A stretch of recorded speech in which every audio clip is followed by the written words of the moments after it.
নমস্কার দাদা। দাদা নমস্কার। কি ভাবতেছেন আপনি এটা? এটা আমাদের বাঙালিতে বলে বাদাম।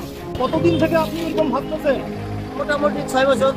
এমনি আপনার সংসার চলছে এটাতে? হ্যাঁ দাদা, এটাতেই চলছে টুকটাক করে। একটু লাভ হচ্ছে তাই না? টুকটাক করে চলছে। যাই হোক বন্ধুগণ, পরিশ্রমী মানুষ দেখেন কিরকম পরিশ্রম করে। এটা কতক্ষণ ভাবতে হয় হবে?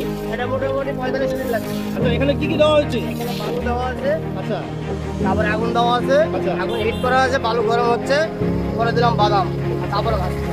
45 তারপরে বালুটা ফেলে দিতে হবে না নাকি? না, বালু ফেলাবো না, বালু উঠাই দেবো মার্কে। আচ্ছা, তারপরে আবার ভাজা হবে। আবার ভাজা। মানে বছরে কয় মাস এরকম করেন ব্যবসা? আমার সারা বছরই থাকে। আরো বছরই থাকবে। তাহলে বন্ধুগণ, আমারও খুব প্রিয় জিনিস, এই যে আমিও নিবো, আধা কেজি নিবো। আপনি একটু রেটটা বলে দেন। আধা কেজি নিলে 120 টাকা, আচ্ছা, আরেক কেজি নিলে? আর 1 কেজি নিলে 240 টাকা, 100 গ্রাম নিলে পরে 25 টাকা শো। আচ্ছা এটা আলিপুরদুয়ার জংশন, আচ্ছা। স্বর্ণ মস্তান মন্দিরের সামনে।